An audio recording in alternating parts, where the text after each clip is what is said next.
So Moon wouldn't care. We would just fuck ourselves. It's interesting. You know what? I like this one. Over the last decade, milk has become a bit controversial. Some people say it's a necessary and nutritious food, vital for healthy bones. But others say it can cause cancer and lead to an early death. So, who's right? And why are we drinking it anyway? Let me give you a brief thing. So if we nuke the moon, the only people that we are fucking is ourselves.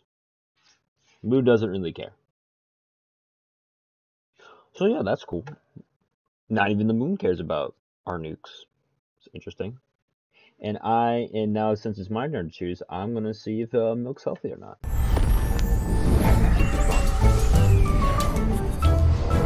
I think it's healthy. Milk is the basis of every mammal's diet after birth when our digestive systems are immature and small. Basically, it's power food to kickstart our bodies and help us grow.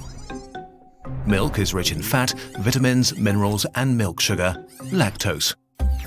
On top of that, for a while after birth, it also contains antibodies and proteins that protect us from infections and regulate our immune system. But it's a lot of effort for mothers to produce. Eventually, humans stop drinking mother's milk and transition to the diet of their parents. This is how it's been for thousands of years. Until about 11,000 years ago, when our ancestors settled down in the first agricultural communities. Soon, they domesticated the first dairy animals, goats, sheep, and cattle. They found that dairy animals are able to eat useless and abundant stuff and turn it into nutritious and tasty food.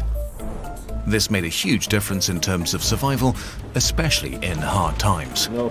So groups that had milk available had an evolutionary advantage.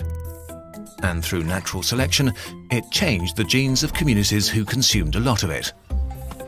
This adaptation has to do with a specialized enzyme, lactase. You know what? Instead of learning about milk, how about we learn about neutron stars? It's gonna be good. Sorry I'm late. The Alliance War took me and my members longer than expected. It's okay. How long have you been playing the game? Just a month. I'm afraid this is not going to work out then. I have 50 million power already. Neutron stars are one of the most extreme and violent things in the universe. Giant atomic nuclei only a few kilometers in diameter, but as massive as stars. And they owe their existence to the death of something majestic. We'll watch it after this video. Alright.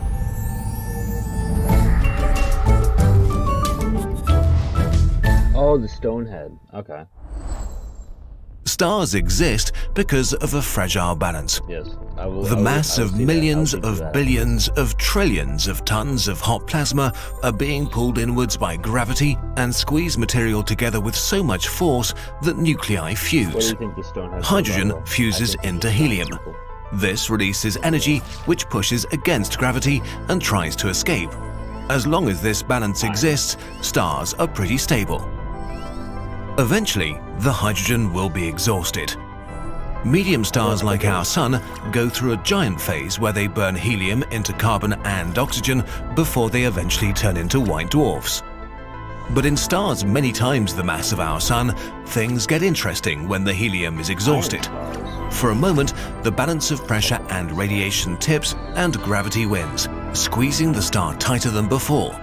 The core burns hotter and faster, while the outer layers of the star swell by hundreds of times, fusing heavier and heavier elements. Carbon burns to neon in centuries, neon to oxygen in a year, oxygen to silicon in months, and silicon to iron in a day. And then, death. Iron is nuclear ash. It has no energy to give and cannot be fused. The fusion suddenly stops and the balance ends. Without the outward pressure from fusion, the core is crushed by the enormous weight of the star above it. What happens now is awesome and scary. Particles like electrons and protons really don't want to be near each other. But the pressure of the collapsing star is so great that electrons and protons fuse into neutrons, which then get squeezed together as tightly as in atomic nuclei. An iron ball the size of the Earth is squeezed into a ball of pure nuclear matter the size of a city. But not just the core, the whole star implodes, gravity pulling the outer layers in at 25% the speed of light. This implosion bounces off the iron core, producing a shock wave that explodes outwards and catapults the rest of the star into space. Iron explosion. This is what we call a supernova explosion, and it will outshine entire galaxies. What remains of the star is now a neutron star. Its mass is around 1 million times the mass of the Earth, but compressed to an object about 25 kilometers wide. It's so dense that the mass of all living humans would fit into 1 cubic centimeter of neutron star matter. That's roughly 1 billion tons in a space the size of a sugar cube. Put another way, that's Mount Everest in a cup of coffee. From the outside, a neutron star is unbelievably extreme. Its gravity is the strongest outside black holes, and if it were any denser, it would become one. Light is bent around it, meaning you can see the front and parts of the back. Their surfaces reach 1 million degrees Celsius compared to a measly 6,000 degrees for our Sun. Okay, let's look inside a neutron star.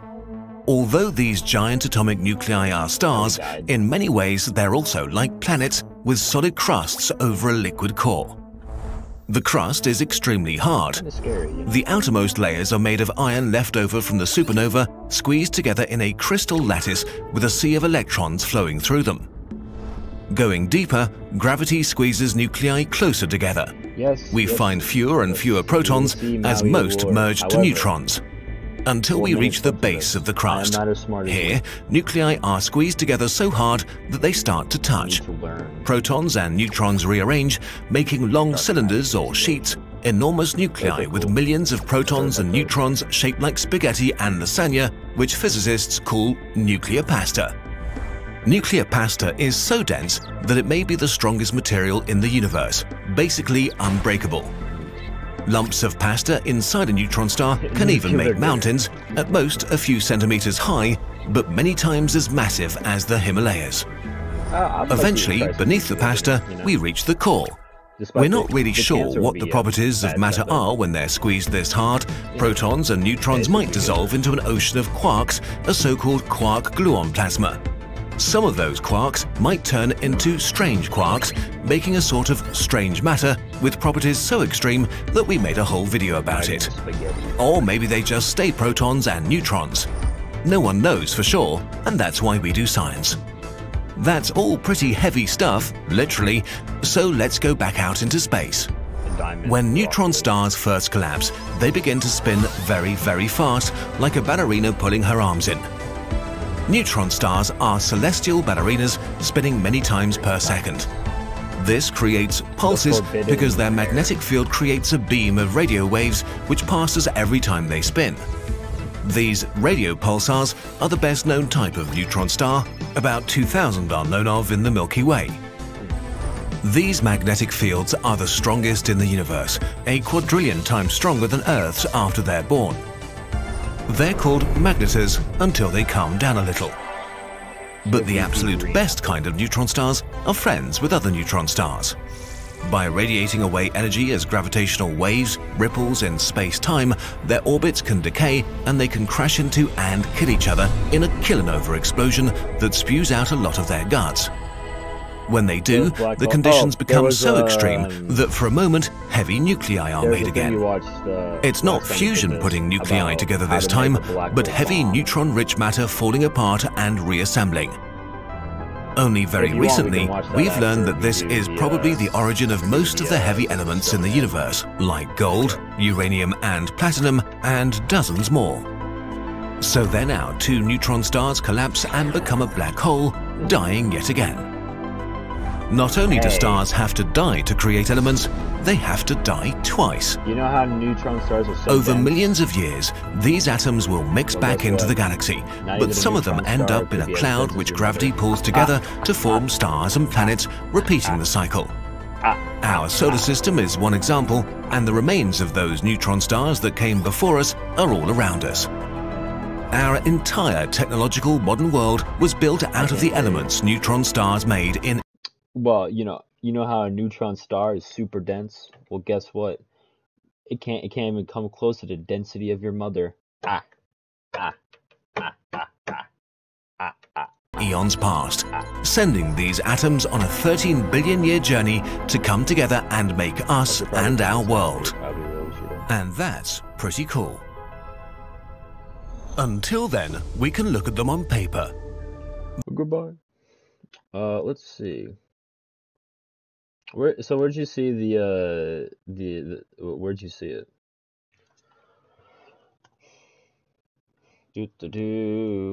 Gone. Shit.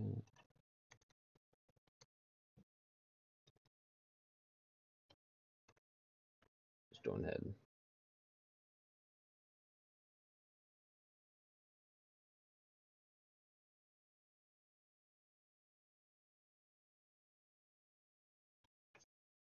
You mean this one? I don't think you mean that one.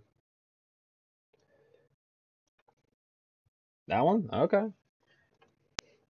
It was a great party. Yeah. But someone's got to do the dishes. Let it. Oh, Joe? No Joe. I know who Joe is. Scientists finally discovered the truth about Easter Island. For many decades, people's minds have been occupied with the mystery of Easter Island, a remote piece of volcanic soil far away. Okay. Give me the lore. Give me lore.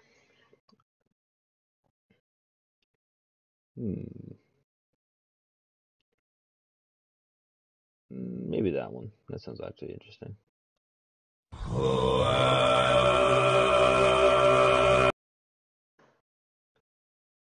I think I just learned the lore right there. Ain't gonna lie to you. Alien tech. Let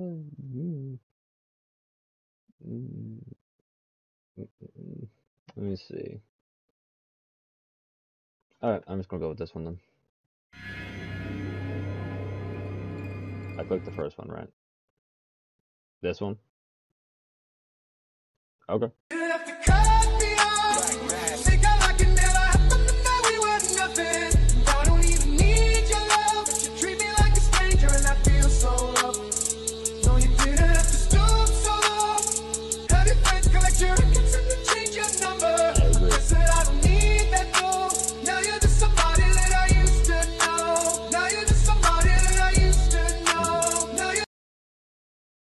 I see. I understand now. I understand. Oh, sorry. Give me a second. Chicken, it's just lore, man. It's lore.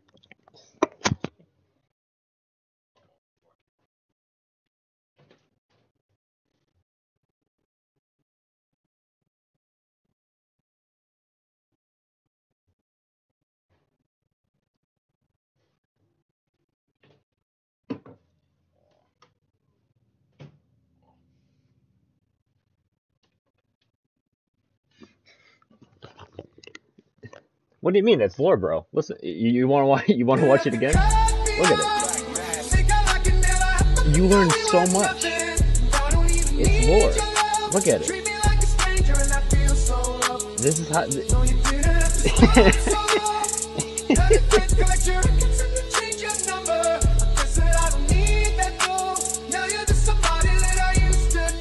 Look at it, chicken. It's beautiful.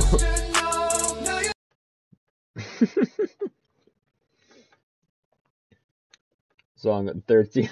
Okay, I don't have that kind of time, bro. All right, chicken. You choose one.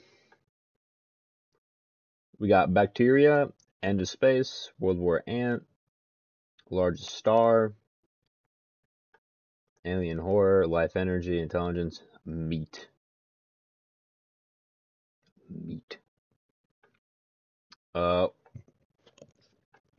Stellar engine, whatever the fuck that is. Black holes, those are cool.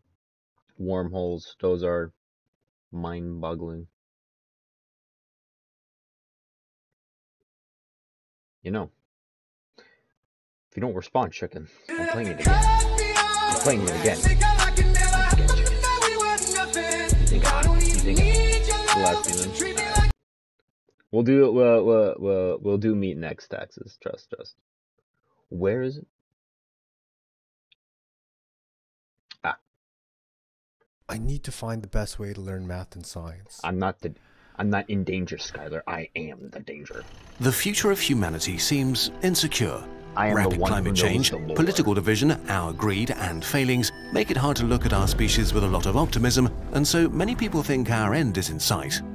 But humans have always thought they lived in the end times. Every generation assumes they're important enough to witness the apocalypse, and then life just goes on. This is a problem because it leads to short-term thinking and prevents us from creating the best world for ourselves and our descendants. What makes this worse is that we may actually be living at an extremely critical moment in human history.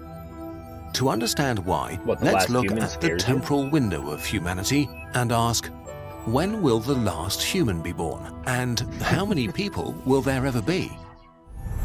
Skill issue. Mental issue.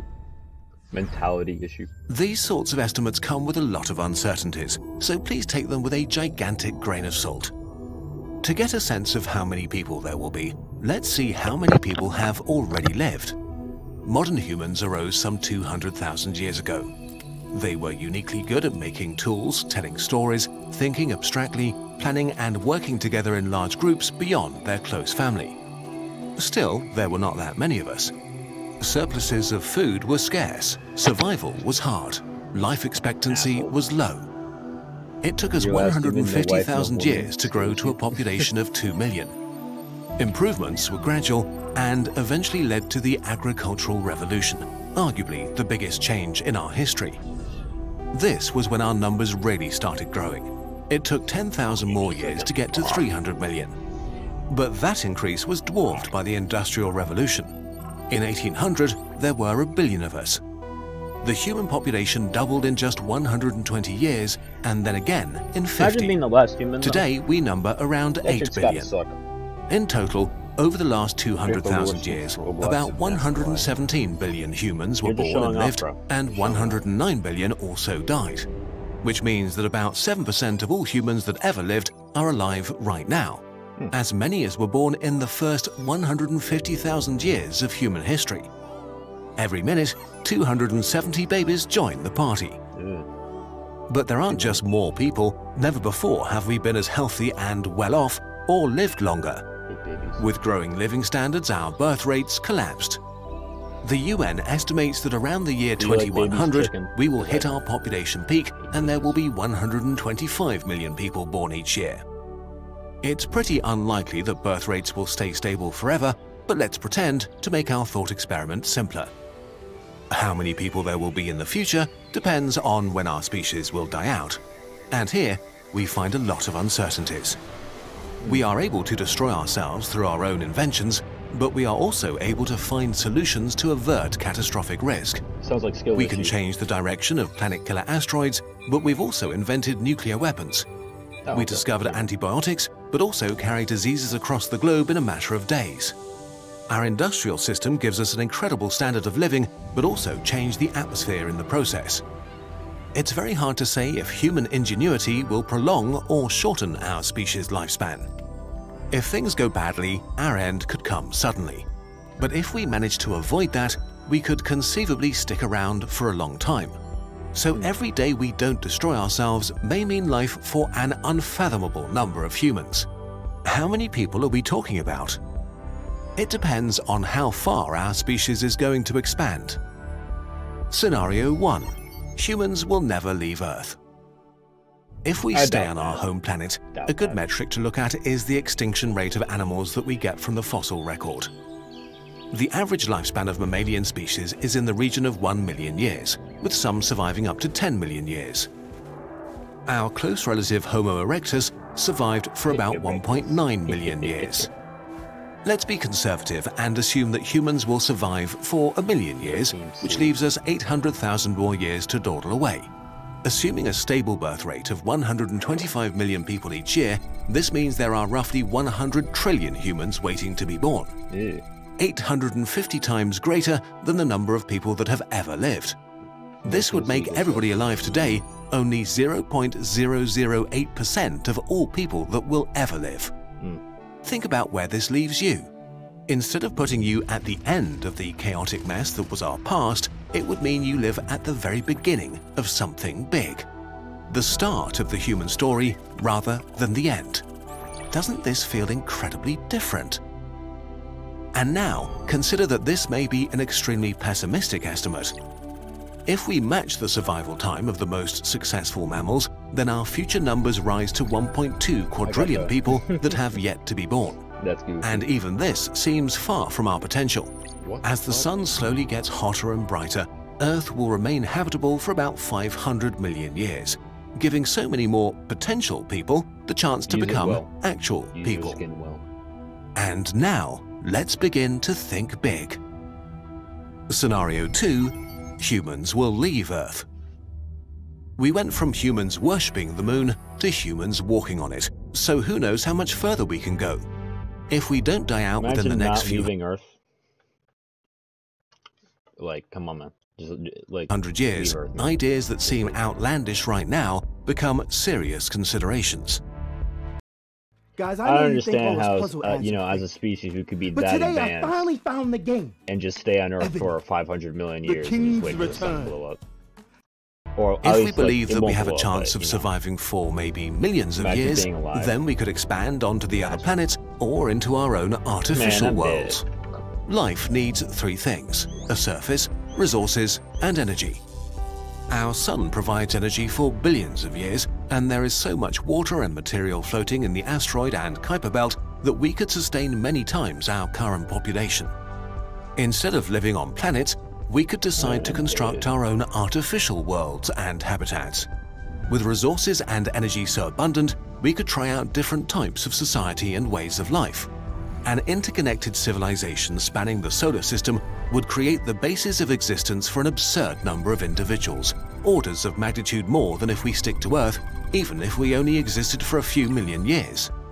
This future doesn't have to be grim and dark as science fiction likes to paint it. He likes it. With quadrillions of people waiting to be born, we will have billions of doctors working on curing cancer, billions of problem solvers working on ending. By the way, just a real quick thing, because you talked about cancer. Apparently, in our lifetime, we are going to see the cure to cancer. Because I think I read an article. I don't know what it was, but I can choose. No, chicken's choosing the next. Oh no. Yeah, you can choose the next taxes, unless someone else wants to join it. But anyway, we're actually close to finding a cure for cancer, so we're likely to see it in our lifetimes, which is interesting. You know, poverty and billions of video game developers making life fun. More humans may actually mean more progress. Another upside of leaving Earth and spreading out is that it becomes much harder for us to become extinct, as you need a solar system-wide catastrophe to catch everybody. So aside from nearby supernovae or gamma-ray bursts, humanity would be relatively safe from extinction, maybe for billions of years. If we manage to survive for that long, slow evolution or genetic engineering might split us into multiple species, or we might intentionally keep ourselves the same as we are now. So to account for that, we'll just talk about people from now on, instead of humans. Okay, now let's think really big. Scenario. You know, I'll be real with you. I'd hate to look like, hold on.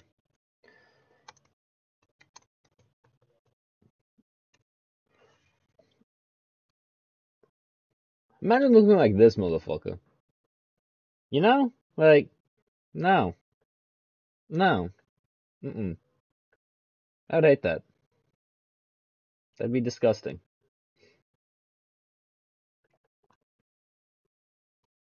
Three, people leave the solar system. As enormous as the solar system is, it is just one star system among billions in the Milky Way. If future people can colonize, say, 100 billion stars and live there for 10 billion years, with each generating 100 million births I would hate that, I'll be real with you. I'd hate that. I'd hate to have a pancake face. Per year, then we can expect something like 100 octillion lives to be lived in the future. This is a 1 with 29 zeros. 100,000 trillion trillion. We can spin this up as much as we like. The Andromeda Galaxy will merge with the Milky Way, adding another trillion stars for us to settle. I do too. Red dwarfs stay active for up to 1 trillion years, and future civilizations might even find energy for their habitats around black holes. A sufficiently advanced civilization of our descendants might even try to reach other galaxy groups. While these numbers are mind-blowing, they may underestimate the number of unborn people by many orders of magnitude. If we divide the total energy available in a galaxy by the average energy needs of a single person, then we get a trillion potential lives. A million. You know, fuck all those guys. Cause how about I just nuke the planet? I mean, fuck all these guys. Trillion potential people. Imagine not being born yet, all these motherfuckers, and I will prevent them from being born. Skill issue. Conclusion. Hopefully, what's become evident is that if we don't kill ourselves in the next few centuries or millennia, almost all humans that will ever exist will live in the future. Which brings us back to us in the present. Imagine not being. We exist at a high point in human history, with incredible possibilities at our grasp. Technological, environmental, and societal. What we do matters for all the people who do not exist yet. So while it's not en vogue to think about humanity's long-term future with optimism, or to think about it at all, maybe this has given you a bit of perspective. If we screw up the present, so many people may never come to exist. Quadrillions of unborn humans are at our mercy. Even if we go with fairly conservative estimates, the unborn are by far the largest group of people and the most disenfranchised. Somebody who might be born in 1,000 or even 1,000,000 years deeply depends on us today for their existence. Oh, there it is. This is why it's important to think about the distant future and why our presence is so crucial, why it matters what we do today. So what that video is telling me, right, is that if Putin kills us all, right, with nuclear winter or whatever, did he just get an octillion kill? What kind of kill streak is that? How do you even reward Putin with, like, what kind of kill streak would he have? Imagine not being born. Exactly. Alright. Well, Tag says, what video do you want?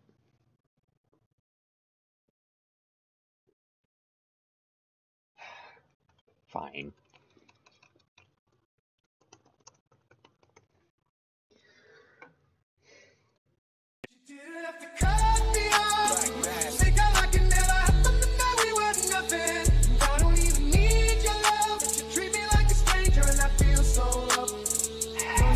Fuck off, Advent Help. Yo! Yes, you got the milk!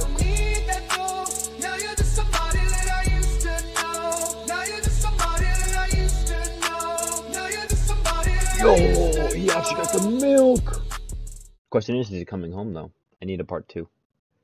Alright. That means Hitler killed unfathomable by executing their families. Exactly, bro. Exactly. So, what video you want to see, chicken? You want to see speed running FNAF World almost destroy? Okay, never mind. I thought it was just gonna be a funny video. It's 12 fucking minutes long. Can you upload your mind and live forever? Gold Apocalypse or meat? Meat. Humans love meat. Steak, fried chicken, bacon, pork belly and sausages are just the best things. Eating meat has become so trivial that many people don't consider something a proper meal if there's no animal involved. Which is pretty amazing, since only a few decades ago, meat was a luxury product. Today, you can get a cheeseburger for $1. Paradoxically, now with inflation, no you can't. Meat is pretty much the most inefficient way of feeding humans. If we look at it on a global scale, our meaty diet is literally eating up the planet. Why is that, and what can we do about it without giving up steak? I got some in my eye, fuck me. Humans keep a lot of animals for food. Currently, about 23 billion chickens, 1.5 billion cattle, and roughly 1 billion pigs and sheep. That's a lot of mouths to feed, so we've transformed Earth into a giant feeding ground. 83% of its farmland is used for livestock, for example as pasture, and to farm fodder crops like corn and soy.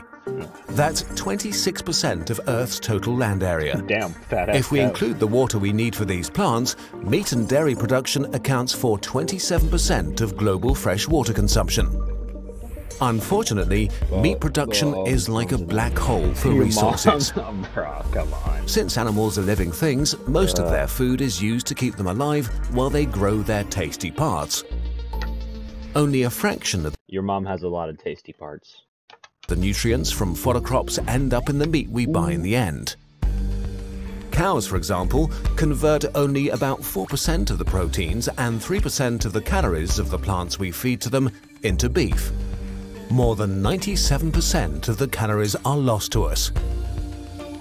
To create 1 kilogram of steak, a cow needs to eat up to 25 kilos of grain and uses up to 15,000 liters of water. Damn! Animal Whoa. products are guzzling up tons of food, but they only make up 18% of the calories humans eat. According to projections, we could nourish an additional 3.5 billion people if we just ate the stuff we feed to animals. To make our favorite food group even more unsustainable, about 15% of all greenhouse gas emissions caused by humans are created by the meat industry, as much as by all ships, planes, trucks and cars combined. And there's another aspect to meat. It comes from actual living beings.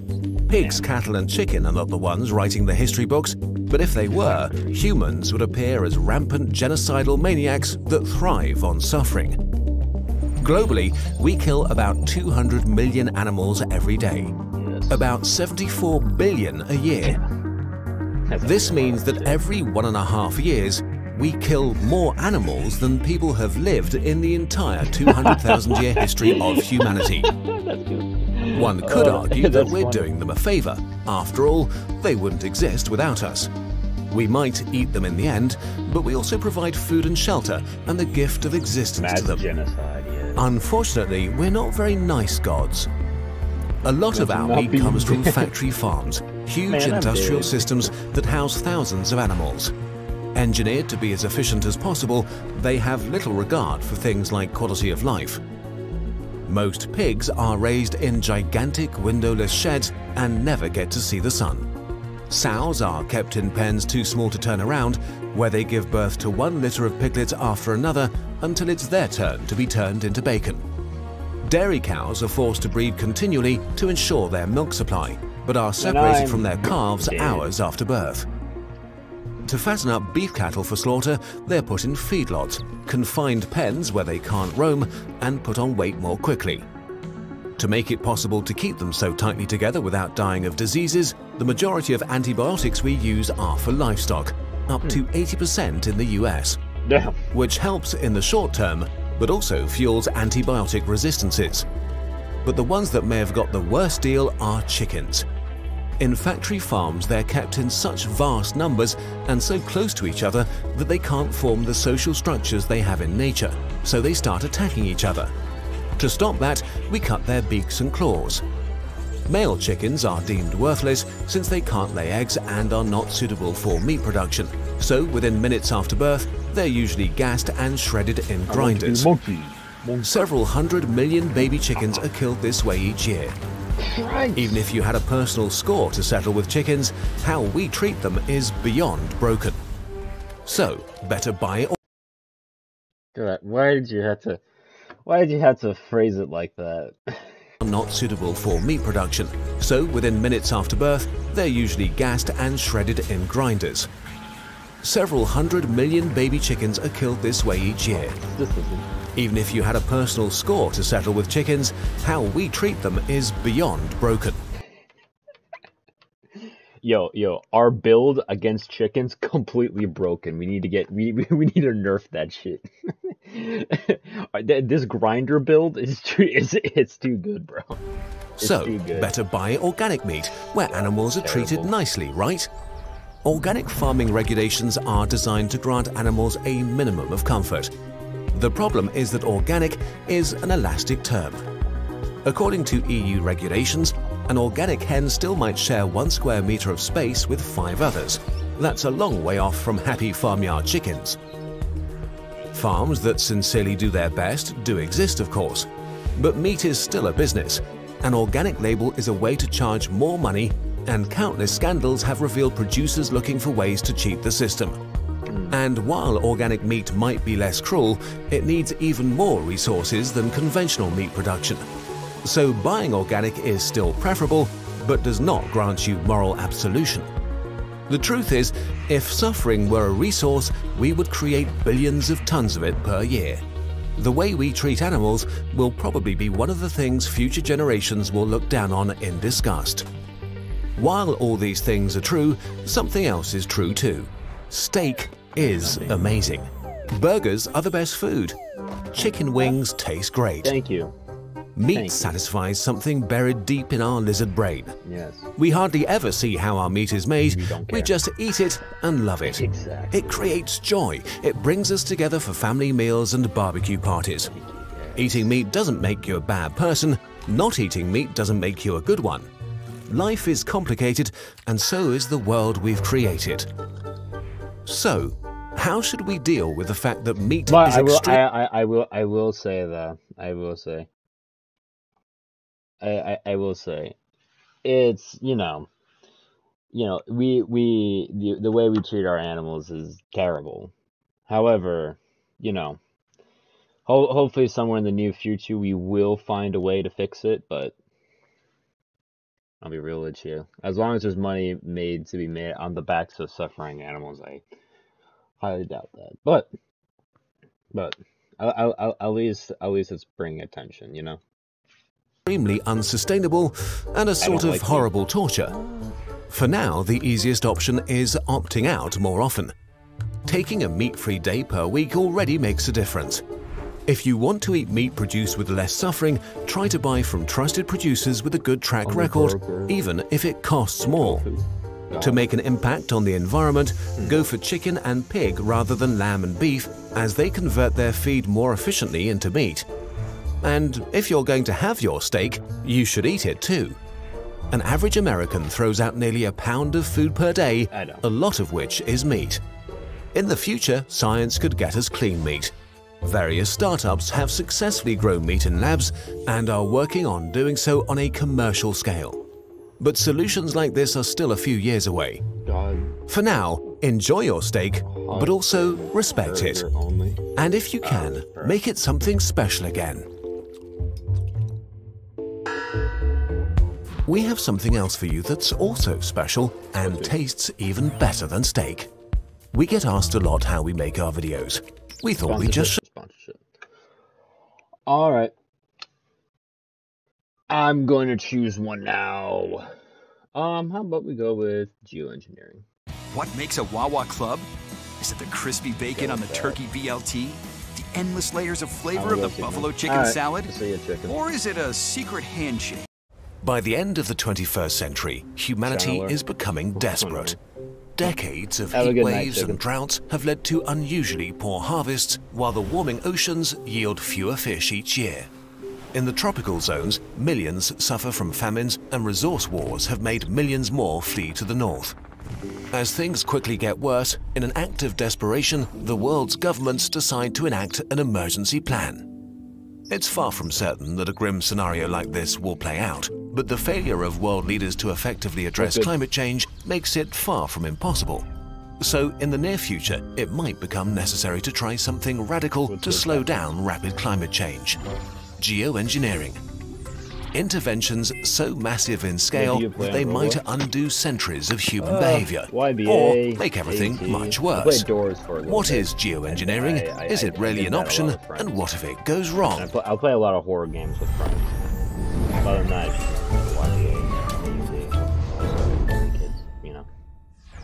I Geoengineering methods vary from fantastic ones like constructing giant light sails in space to seeding clouds with salt, or wilder ones like fertilizing the oceans with iron to speed up the growth of trillions of algae cells. In this video, we'll focus on an intervention we could see during our lifetimes: stratospheric aerosol injection.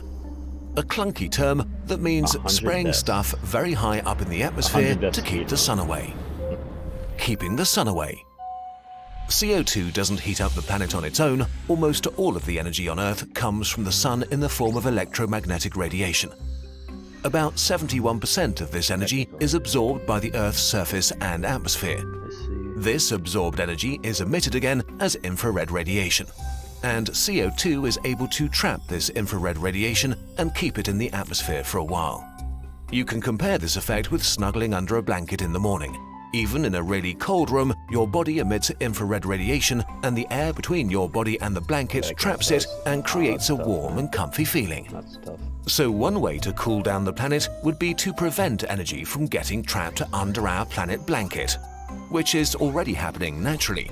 About 29% of the solar radiation hitting Earth is reflected back to space by bright surfaces like ice, deserts, snow, or clouds. More reflection, less energy, less warming. We can look at nature for inspiration. Specifically, the 1991 Mount Pinatubo eruption, the second largest volcanic eruption of the 20th century. Aside from massive devastation and almost 900 dead, scientists noted its strong impact on the global climate. The explosion ejected millions of tons of particles and gas as high as the stratosphere, which hung around there for a while. The stuff that's interesting for geoengineering is sulfur dioxide, a nasty-smelling and invisible gas. High in the atmosphere, it produced a haze of sulfuric acid droplets that mixed with water and created giant veils. These veils reduced the sunlight reaching Earth's surface by roughly 1%. Global average temperatures dropped by 0.5 degrees Celsius. It took 3 years until this cooling effect had stopped. Humans could imitate this process by injecting sulfur particles directly into the stratosphere. According to some scientists, this might be surprisingly easy to do, and we don't even need a lot of new technology for it. According to one study, it also might be pretty cheap compared with the costs of rapid climate change. Ah, yes, only $8 billion a year. I wish I had that kind of money.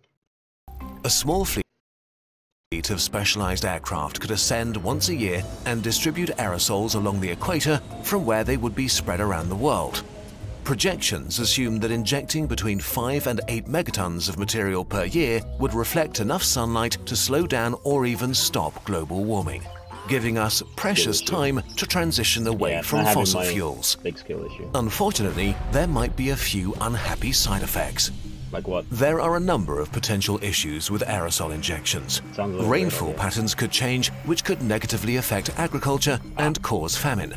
Billions of people could be affected in the worst case. Also, after the 1991 Mount Pinatubo eruption, the acid water veils not only cooled down the surface, they also heated up the stratosphere. As it turns out, acid is bad for the ozone layer, and the ozone hole over Antarctica was the largest it has ever been. Injecting sulfur particles over decades could have a similar effect. Scientists have already suggested using a combination of different minerals that might have much less harmful effects on the ozone layer, but more research and experiments need to be done to make sure this could work. But even if we don't damage the ozone layer, there are other risks. Politicians and industry might use the cooling effect as an excuse to delay the switch to a carbon-neutral economy. Even if geoengineering slows down global warming, humanity is still adding extra CO2 to the atmosphere.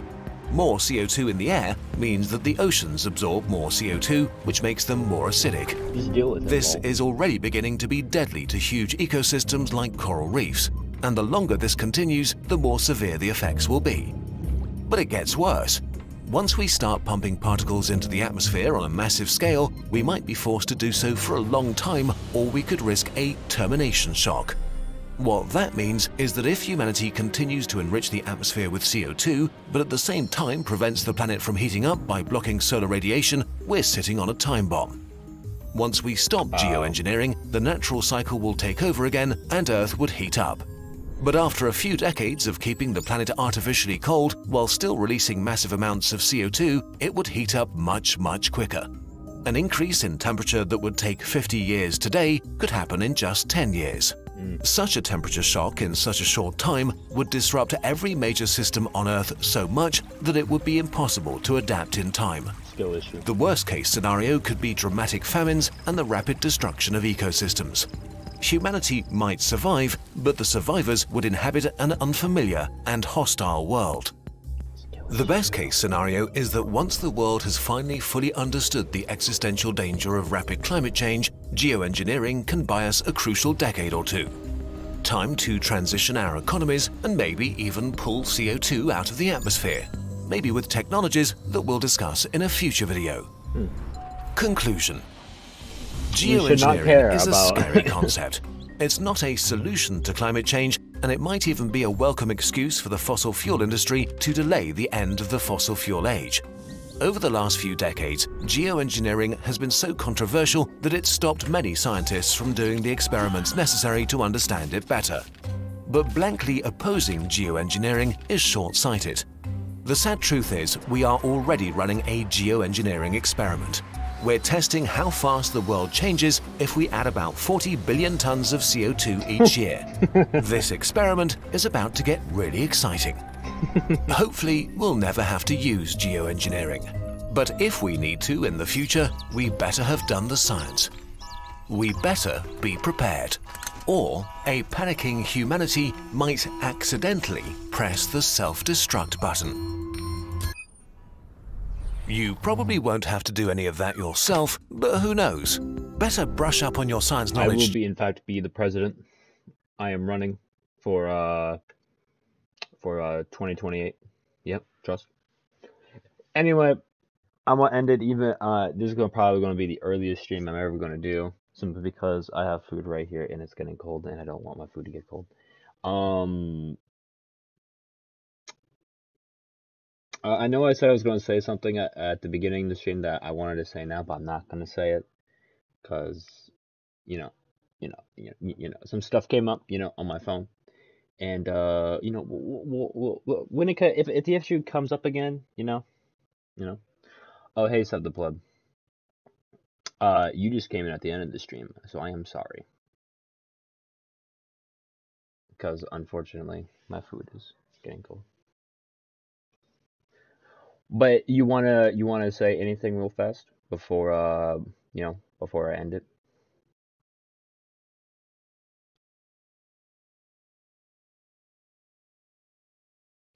I like trains too, man. I like trains too. Anyway, considering following if you're feeling generous, all that jazz. Taxes taker, you wanna say anything before we end this? I swear to God, if you say fucking monkey or anything like that, I'll be mad. I'll be mad, bro. I'll be real with you.